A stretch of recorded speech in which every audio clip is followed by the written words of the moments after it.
strategiyadan, süni intellekt strategiyasından söhbət açacağıq və süni intellektin tətbiqi sahələrinə də ayrıca toxunacağıq. Studiyamızın qonağı var. Mən istərdim qonağımızı təqdim edim.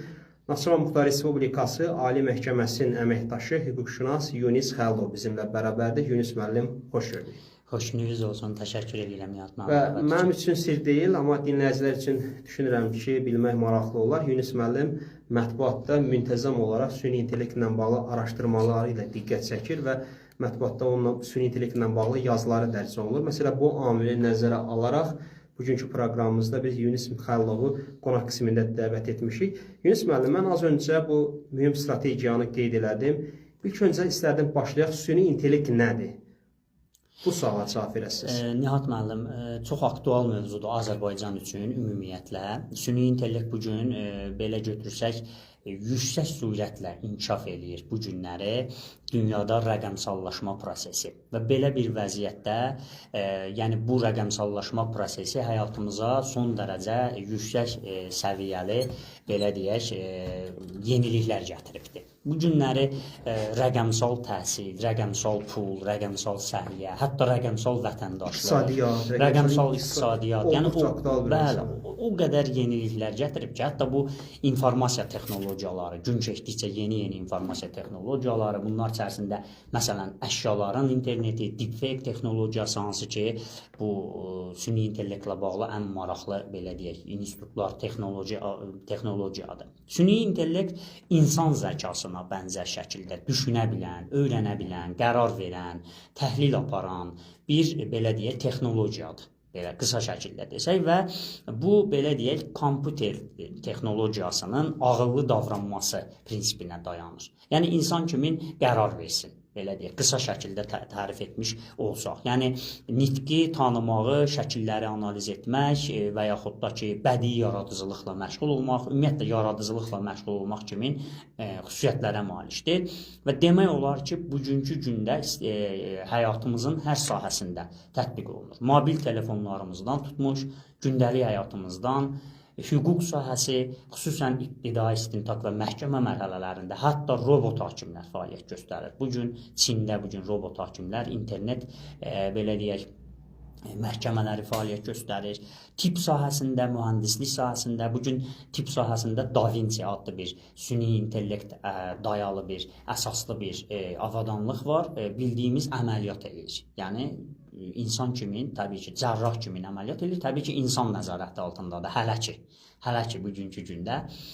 Süni intellektdə bu qədər qısa şəkildə, belə deyək, izah vermişdir. Hətta bu yaxınlarda Microsoft korporasiyasının qurucusu Bill Gates'in maraqlı bir fikri yayılmışdı sosial şəbəkələrdə. O qeyd etmişdi ki, bu yaxın gələcəkdə təqribən 40% peşə sahibinə ehtiyac qalmayacaq. Yəni, bunların hamısı süni intellekt əvəz edəcək. Bəli, demək olar ki, hətta yaxın 3 ildə dəqiq proqnozlara görə müəllimi əvəz edə biləcəkdir. Bir çox sahədə artıq əvəz edir. Demək olar ki, bir çox sahələrdə robot, insan görünüşündə olan hətta robot, insan emotikonslarını, o gülüşünü, ağlama hissini və s. belə əvəz edə biləcək. Baxın, bugün süni intellektin 5-ci nəsli həmişə mübahisə gedirdi ki, süni intellekt heç zaman insan zehnini, beynini qabaqlaya bilməz.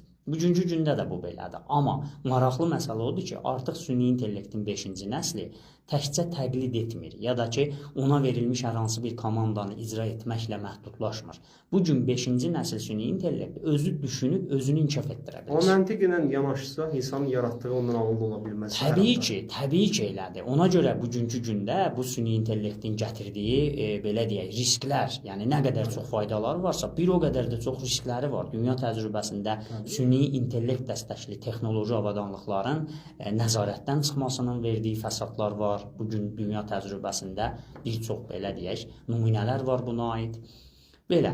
Və Yunis müəllim, müasir dövrdə süni intellektin tətbiq olunmasından bərabər onun qanunvericilik bazasının yaradılması da çox önəmlidir. Bəli. Məqsəd kimi qarşımızda durur və artıq dünyanın bir çox ölkələrində bu ilkin qanunvericilik bazası yaradılıb. Bəli. Biz az sonra məsələn o qeyd etdiyimiz strategiyə gələcəyik. Lakin istərdim bu qanunvericilik bazasının yaradılmasının əhəmiyyətinə toxunaq. Niyə əhəmiyyətlidir bu süni intellektlə bağlı qanunvericilik bazasının yaradılması? Nihat müəllim, bu çox yerində olan sualdır və bunun vacibliyi, zəruriliyi hansı amildə, belə deyək, məsələlərdən qaynaqlanır? Biz qeyd elədiyimiz kimi, faydaları süni intellektin həddindən artıq çoxdur. İşimizi yüngülləşdirir, insanın yükünü azaldır. Bəzi məsələlərdə, məsələn, hesablamaya dayalı bəzi məsələlərdə insandan daha sürətli və daha tez və daha dəqiq cavab almaq olur və s. Amma bunun fəsadları da olduğuna görə bunun tənzimlənmə zərurəti var. Məsələn, fəsadlar nədir? Bugünkü gündə fəsad, məsələn, ən mühüm bir dənəsini deyim.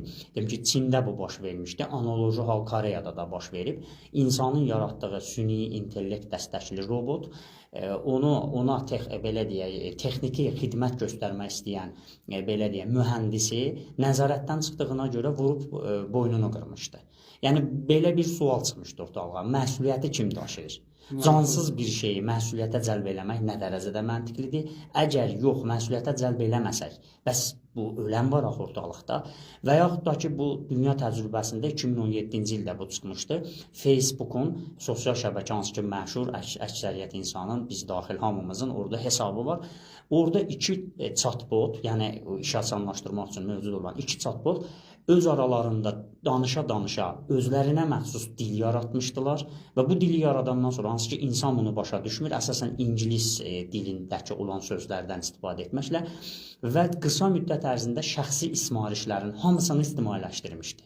Və tez bir zamanda buna müdaxilə edib bunları sıradan çıxartmışdı. Bugünkü gündə bunu eləyə bilirik. Bəs gələcəkdə bu filmlərdə baxıb izlədiyimiz robotların insan nəzarətindən çıxması, baxın bugün bütün qalaktika, bütün yer kürəsinin ətrafı peşlərlə, bu peşlərin hamısını süni intellekt dəstəkli proqramlarla belə deyək, idarə olunurlar bunlar. Bunlara hacker hücumlarının olma ehtimalı var. Özlərini nəzarətdən çıxarda bilərlər. Bu dünya miqyaslı birinci amildir ki, bunlar tənzimlənməlidir hüquq qaydaları ilə. İkinci bir tərəfən ölkə daxilində. Məsələn, ölkə daxilində bu məsələ tənzimləməlidir. Məsələn, bu səhv eləmirəmsə Koreyada olmuşdu. Avtomobil süni intellekt dəstəkli idarə etməni həyata keçirdikdə idarə etməni itirməmişdi. Daha doğrusu beynində qarşılıq olduğuna görə avtoqəza olmuşdu. Və burada suallar çıxmışdı.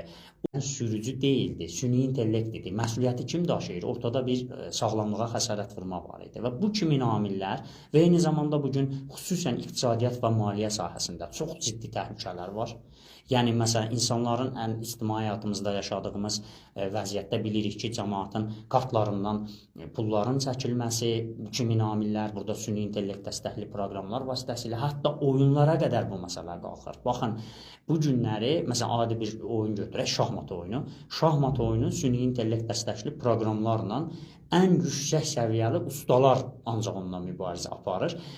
Dəfələrlə olub ki, beynəlxalq yarışlarda məsələn, ustalar ya da deyək ki, müəyyən şahmatçılar xəlvət şəkildə, gizli şəkildə süni intellektdən istifadə etmək istəyiblər və bunlar tutulduqlarına görə, yəni o yarışlardan uzaqlaşdırılıb. Bu nəyi deməyə əsas verir? İdarə bu sahəni tənzimləmə zərurəti var. Çox ciddi. Hətta baxın, əşyaların interneti var. Bu, mən qısa bir şəkildə deyim, verilişin müddətini də nəzərə almağına. Məsələn, bugünkü gündə düşünün, internet, normal, klassik internet damımız istifadə edirik. Müəyyən brauzerlardan istifadə edirik, daxil oluruq Google-a, lazımi informasiyalar arıq, videoya baxırıq və s. Bu günləri indi artıq əşyaların interneti var. Yəni nədir? Əşyaların özləri bir-biri ilə əlaqəyə girərək internet vasitəsilə proqramlanmış algoritmlərlə müəyyən işlər görür. Məsələn, tutaq ki, düşünün, mənim istifadə etdiyim çəngəl və ya qaşıq, bu günləri Avropa ölkələrində əşyaların interneti artıq tətbiq olunur.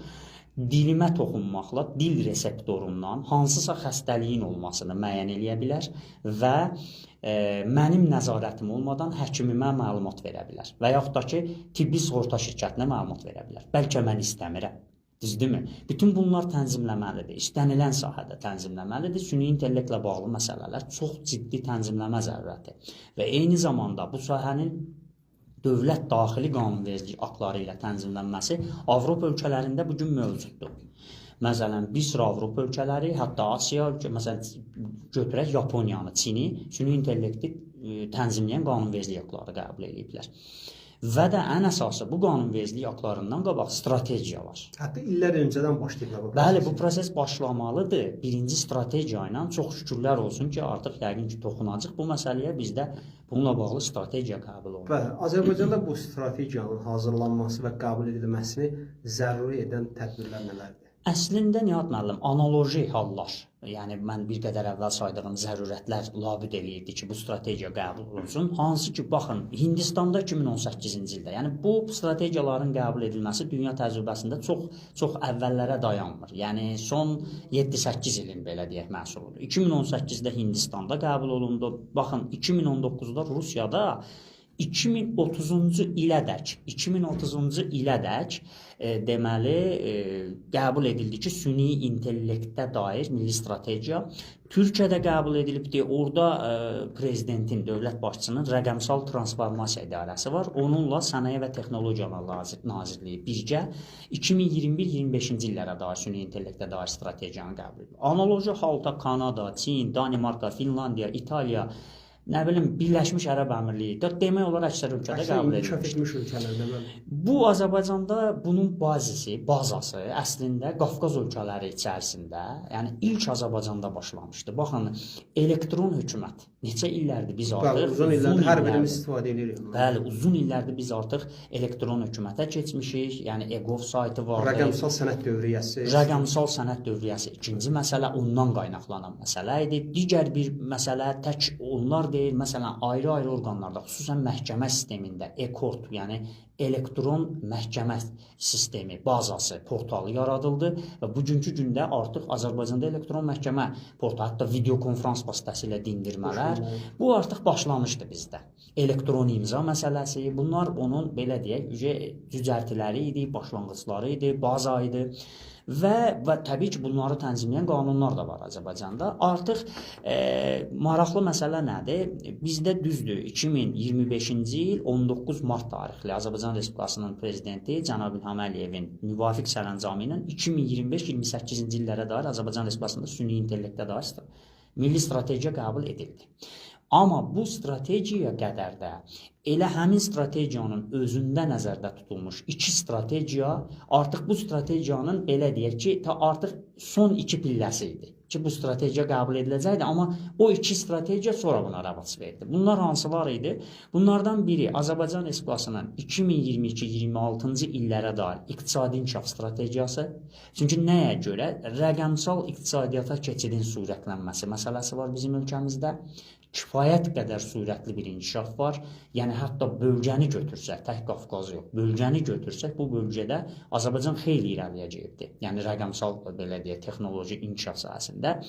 İkinci tərəfdən dördüncü sənaye inqilabı texnologiyalarının tətbiqi məsələsinə görə həmin strategiya qəbul edildi və bir qədər sonra isə, bir il sonra, 2023-cü ildə isə Cənab Prezidentimizin sərəncamı ilə Azərbaycan Respublikasının informasiya təhlükəsizliyi və kiber təhlükəsizliyə dair 2023-27-ci illər strategiyası qəbul edildi. Və bu iki strategiya, hətta bu ikinci strategiyada konkret olaraq süni intellekt sahəsinə, süni intellektlə bağlı məsələlərin tənzimlənməsinə dair həmin strategiyada göndərmələr deyək, loru dillə və qısa bir aydın olsun deyə göndərmələr var idi. Yəni artıq bunu zəruri edirdi ki, müəyyən kiber təhlükəsizlik sahəsində risklər və təhdidlər müəyyən olunmalıdır. Nihat müəllim, bu çox vacibli bir məsələdir ki, kiber təhdidlərin əsasında dayanır süni intellektdən sui-istifadə. Süni intellekt pis insanların əlinə düşərsə, sui-istifadə olunacaq, təbii ki, risklər meydana çıxacaq. Sizin dediyinizin qüvvəticə təsadüfi deyil ki, məhz Daxili İşlər Nazirliyinin bu son 10 illiklər ərzində kiber təhlükəsizliklə mübarizə baş idarəsi yaradılıb. Bəli, çox haqlısınız. Yəni, bunun özü sırf düşünürəm ki, mövzumuzla, məsələ ilə əlaqəli bir şeydir. Bəli.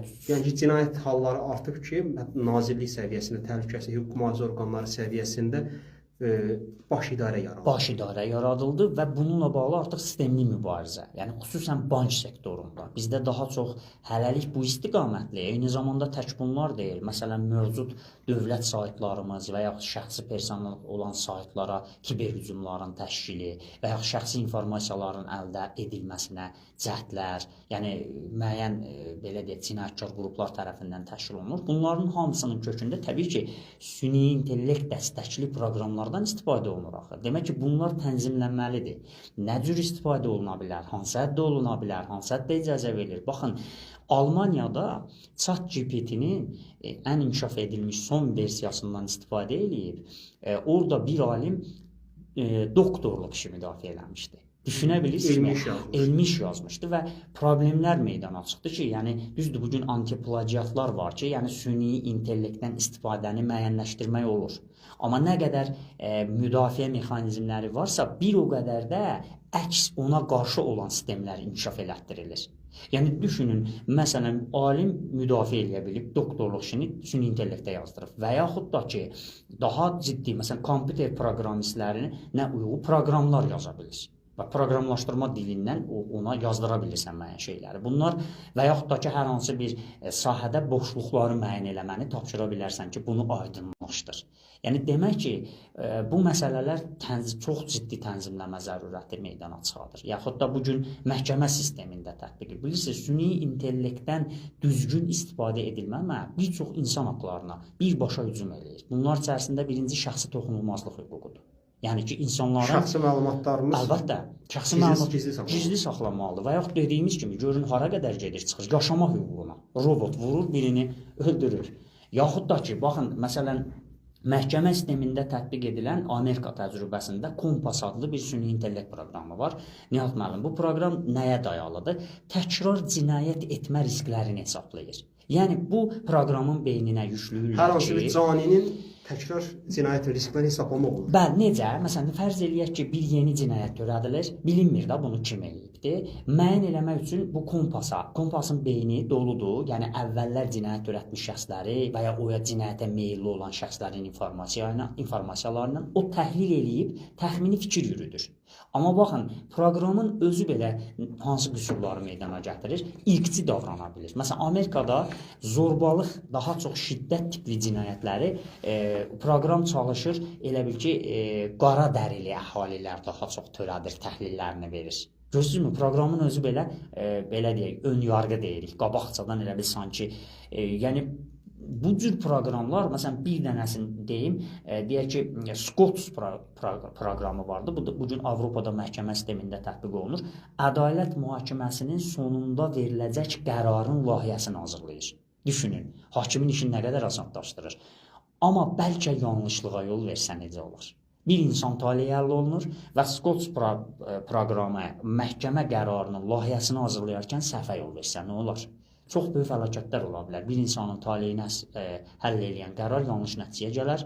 Günahsız bir insan ağır cəza ala bilər və ya bəraət almalı olan şəxs deyək ki, ittiham hökmü çıxar barəsində və s. Və bu cür proqramlar həddindən artıq çoxdur. Həddindən artıq. Mən bir neçəsini məhkəmə sistemi sahəsində çəkdim. Bu deepfake texnologiyası onun kimi Nihat müəllim, bu deepfake texnologiyasının özü ilə bağlı hətta o strategiyada qeyd olunub. Bəli, xüsusi qeyd olunubdur. Bu strategiya haqqında mən istərdim, yəni bu strategiyanın özü haqqında yəqin ki, sual Bəli, nəzərdə tutmuşuq. Süni intellekt strategiyası hansı məsələləri özündə ehtiva edir? Baxın, qeyd elədiyimiz kimi. Yəni, bu strategiya çərçivəsində qarşıya hansı məqsədlər qoyulub? Məqsədlər qoyulub, hədəflər qoyulub, risklər müəyyənləşdirilib, hədəf göstəricilər müəyyənləşdirilib. Hətta maraqlıdırsa, 2026-cı il səhv eləmirəmsə, 26-27-ci illərə təsadüf eləməlidir. Azərbaycan Respublikasında Süni İntellekt Akademiyasının yaradılması hədəflənir. Yəni süni intellekt. Niyə? Çünki bu sahədə xüsusi kadr hazırlığı olmalıdır. Yəni ola bilər ki, biri hüquqşünasdır, ola bilər ki, biri kompüter mühəndisidir. Bu hələ o demək deyil. Yəni o sahə üzrə ixtisaslaşmış hüquqşünas xüsusi kadrlara ehtiyac var. İlk olaraq onu qeyd edeyim ki, strategiya qısa xülasədən birinci ibarətdir. Yəni ki, bu qısa xülasədə zərurətlər göstərilir. Yəni bu niyə qəbul edilir bu strategiya? Daha sonra qlobal trendlərə toxunulur. Mövcud vəziyyət təhlil olunur ki, ölkədə bu necə olacaq ki, qəbul olunsun. Biz artıq internetdən ölkə əhalisinin nə qədər istifadə edir və s. məsələlər. Hədəf göstəricilər. Baxın, hədəf göstəricilər konkret olaraq 4-cü bəndədir. Deyək ki, ölkə iqtisadiyyatının rəqabət qabiliyyətinin artırılması hədəflənir. Bunun üçün yəni bu sahədəki inkişafın son çatılması istənən hədəflərdən biri və yaxud da ki, süni intellektin tətbiqi üçün əlverişli şərait yaransın. Varmı elə bir mühit ki, onu hər sahədə də tətbiq eləmə imkanımız olsun? Bu iki. Digər tərəfdən süni intellekt sənayesində işləmək üçün ixtisaslı işçi qüvvəsi hazırlansın. Dediyimiz kimi akademiyanın yaradılması başda olmaqla və cəmiyyət üzvləri süni intellektin faydaları barədə məlumatlansın və təbliğatlar olsun. Məsələn, bax, elə bu günkü veriliş kimi və xüsusən media sahəsində media subyektlər ki, bu təbliğ olunmalıdır ki, bu nədir və s. Artıq əhali müəyyən qədər istifadə edir artıq, düzdürmü? Misal üçün, Nihat müəllim, mobil telefonlarımızda var, bir çoxları hətta adını bilə bilməsə, bir çox süni intellekt dəstəkli proqram. Digər tərəfdən strategiyanın prioritet istiqamətləri müəyyənləşdirilir, hədəflər müəyyənləşir, maliyyələşdirmə mexanizmləri və eyni zamanda strategiyanın həyata keçirilməsinin tədbirlər planı. Hansı illərdə, hansı orqanlar, hansı işləri görəcək? Konkret olaraq sistemli şəkildə bu mövcuddur. Qeyd elədiyiniz kimi strategiyada müəyyən texnoloji, belə deyək, texnologiyaların adları çəkilir və elə xüsusən qeyd olunur ki, məsələn, birini deyək, deepfake texnologiyası. Mən bununla bağlı hətta bir neçə yazı ilə də mətbuatda çıxış eləmişəm. Deepfake texnologiyasından sui-istifadənin qarşısını alan, yəni bu sahədə olan riskləri aradan. Adından da göründüyü kimi dərin yalan deməkdir. Bəli, İngilis və hərfi tərcümədə dərin yalan. Dərin yalan və bu necədir? Məsələn, bu hansı sahələrdə tətbiq olunur? Birincisi video manipulyasiyalarında. Baxın, yəqin ki siz də izlədiniz. Müəyyən siyasi tez-tez olur. Siyasi xadimləri, hətta dövlət başçılarının, və ictimai xadimlərin adından video müraciətlər yaradır. Bəli. Və bu yalandır. Deepfake texnologiyasına yaradır. Hətta bu ayın əvvəlində, aprel ayının əvvəlində Dövlət Təhlükəsizlik Xidməti 2 nəfəri məsuliyyətə cəlb etdi. Məhkəmənin qərarı ilə həbs qəti imkan tədbiri seçildi 2 nəfər arasında.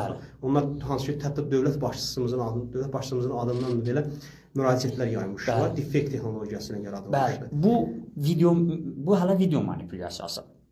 Var bu voice cloning, yəni səs təqlidi. Səs təqlidi ilə də etmək olar. Ola bilər ki, görüntü yoxdur, amma məsələn, ölmüş bir şəxsin səsi və yaxud canlı birinin səsi ilə cinayətlərdə istifadə olunur. Bəli, istifadə olunur. Məsələn, ola bilər ki, çıxar hansısa bir açıq çağırış eləyər, ona inananlar nəsə bir addım atar, ölkə başçısının adından çıxış.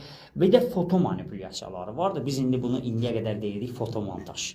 Yəni şəkli elə formada lap loru dillə desək montaj eləyir ki, yəni bu foto manipulyasiyası, deepfake texnologiyası. Baxın, bunun müsbət tərəfli istifadəsi xoşa gələndir. Məsələn, bu gün gəlin belə götürək. Amerikada Dali muzeyi var. İspan rəssamı Salvador Dali'nin görüntüsü və səsi ilə elə bir ki, düşünün, müzeyə giririk. Bizi Salvador Dali qarşılayır. Əməlli başda Salvador Dali'dir və bu bizi məlumatlandırır özünün sənəti ilə filan. Bu yaxşı mənada və ya tək o deyil də. Məsələn, film sahəsində The Irishman filmi 2019-cu ildə bəli, Al Pacino'nun deyək ki, gənclik illərini deepfake texnologiyası ilə canlandırmışdılar. Düzdür, belə gör, hətta bu, məsələn, 2019-cu ildə David Beckham, məşhur futbolçu, müsbət mənada nədən istifadə olunmuşdu? Bu, Malyariya ölməlidir ki, milyonlar yaşasın adlı bir kampaniya var idi. Bu, Malyariya must die, so millions can live adlı bir layihə idi. Orada David Beckham ingiliscə danışırdı. Amma ağzından bu deepfake texnologiyasına uyğunlaşdırmaq yolu ilə fransız, ispan, Hind bir də Çin dillərində müraciətlər edirdi. Yəni, bunu yaxşı məqsəddə də istifadə eləmək olar. Amma pis tərəfi odur ki, düşünün, birdən-birə bir müraciət olur, məşhur inandığımız bir insan bizi harasa səsləyir. Halbuki heç özü deyil, halbuki heç elə bir müraciət. Ona görə bu məsələ xüsusi tənzimlənməlidir. Bir nümunəni də mən qeyd edim ki, Azərbaycan Milli Elmlər Akademiyasının Dilçilik İnstitutunun baş direktoru Professor Nadir Məmmədli ötən həftə belə ilk bir bəyanatla çıxış elədi ki, türk dilli ölkələr arasında ilk dəfə Azərbaycanda orfoqrafiya lüğətinin hazırlanmasında süni intellekt dəstəyindən istifadə olunub. Bəli.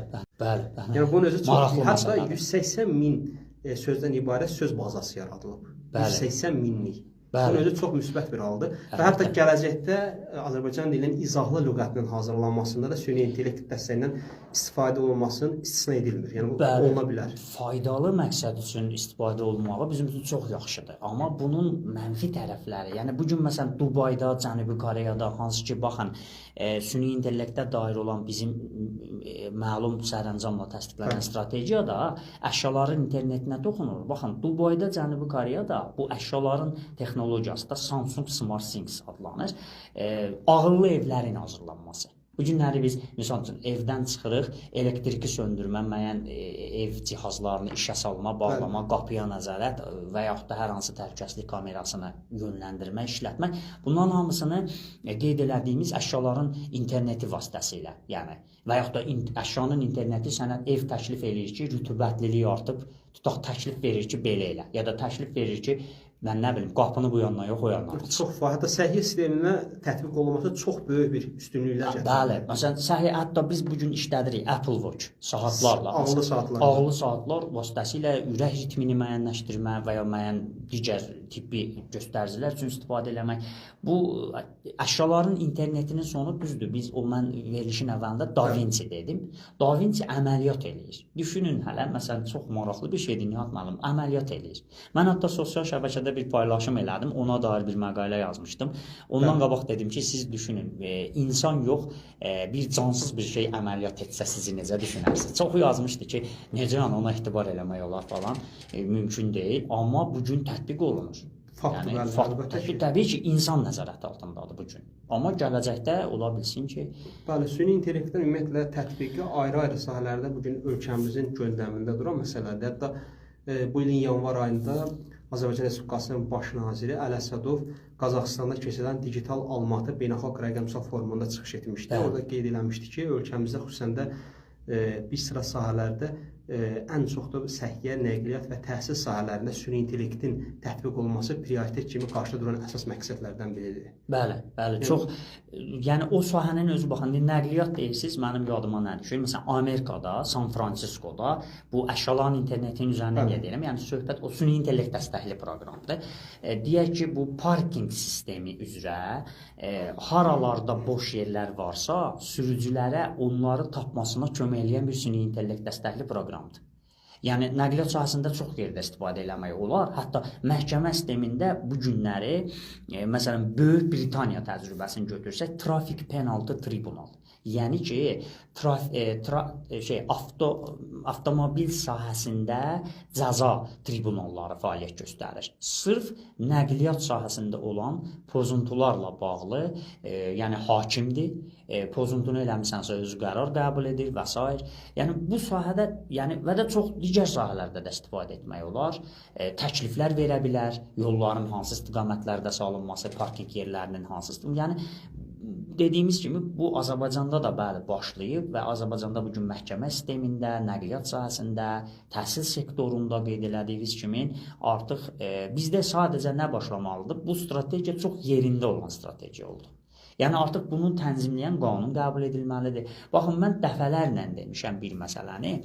Xüsusən bu sahə hüquqşünaslığa daha çox yaxın olduğuna görə, Nihat müəllim, hüquqşünaslıq ixtisasları olan universitetlərdə süni intellekt hüququ və internet hüquqları tədris olunmalıdır. Bu artıq strategiyada da artıq tələb kimi qoyulub təhsil sahəsi üzrə. Niyə? Son dərəcə vacibdir. Yəni süni intellekt hüququ, bir də internet hüququ tədris edilməsi artıq zəruridir. Labüddür. Baxın, məsələn, bugün Türkiyədə, Amerika Birləşmiş Ştatlarında, Kanadada, nə bilim, digər ölkələrdə tədris olunur artıq. Tədris olunur. Hətta baxın, bu Legal Teach Labs adlı hüquq texnologiyaları laboratoriyaları fəaliyyət göstərir.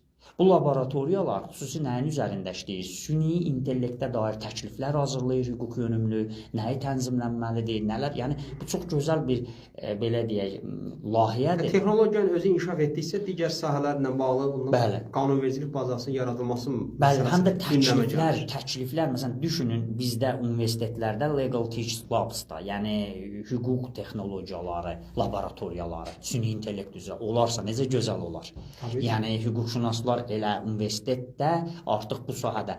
Bu yaxşı cəhətdir, mən bir faktı da qeyd eləməliyəm. Ötən il Azərbaycan Respublikası Elm və Təhsil Nazirliyi, Naxçıvan Dövlət Universiteti və Rusiyanın Cənub Universitetinin birgə təşkilatçılığı ilə, Nihat müəllim, Naxçıvan Dövlət Universitetində süni intellektlə bağlı düz 2 gün davam edən beynəlxalq bir konfrans keçirildi və bu çox və mətbuatda da işıqlandırıldı. Bu çox təqdirə layiq bir, belə deyək, layihə idi, iş idi, yəni bir növ təkanverici bir işdir. Yəni bu onu göstərir ki, bu sahədə Bakı dövlətdə də olub belə əvvəllər iclaslar. Yəni bu bizi hamını maraqlandıran bir məsələdir.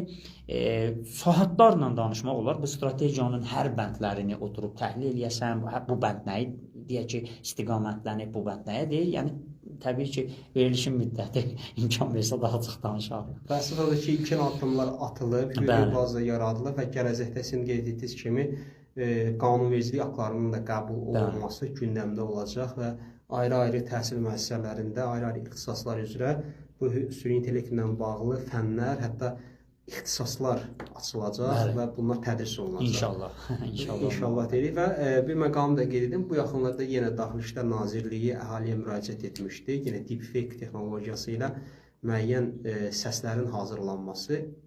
Siz qeyd etdiyiniz kimi bir vəfat etmiş hər hansı bir şəxsin belə səsi yenidən canlandırılır. Yəni asanlıqla, hətta onun vasitəsilə kiber cinayətlər törədirlər. Və hətta Dövlət Neft Şirkəti, Kapital Bank, Azərbaycan Beynəlxalq Bankı tərəfindən iri məbləğlərdə qazanc vəd verən saxta elanlar yaymaqla vətəndaşlar da bu yaxınlarda cinayət məsuliyyətinə cəlb olunmuşdur. Və təbii ki, bütün bunların, bu cinayətlərin hamısı süni intellektlərdən istifadə olunmaqla törədilir. Bu texnologiyaların məhsullarıdır. Deməli, bunların tənzimlənmə zərurəti mütləqdir və bununla bağlı dövlət səviyyəsində iş aparılır və düşünürəm ki, bu proses gələcəkdə də davam etdiriləcək. Çox sağ olun, təşəkkür edirəm Yunus müəllim, dəvətimizi qəbul etdiniz, gəldiniz və çox aktual bir məsələ ilə bağlı bugün bizim proqramımızda bizimlə həmsöhbət oldunuz. Mən təşəkkür edirəm, çox sağ olun dəvət üçün Nihat müəllim. Belə dəyərli dinləyicilər, siz Naxçıvan Radiosunun efirində əsas məsələ proqramını dinlədiniz. Proqramımızda bugün süni intellekt strategiyasından və süni intellekt texnologiyalarından söhbət açdıq. Proqramın müəllif aparıcısı isə mən idim, Nihat Bayramlı. Qismət olsun, növbəti həftədə yenidən eşidilərik.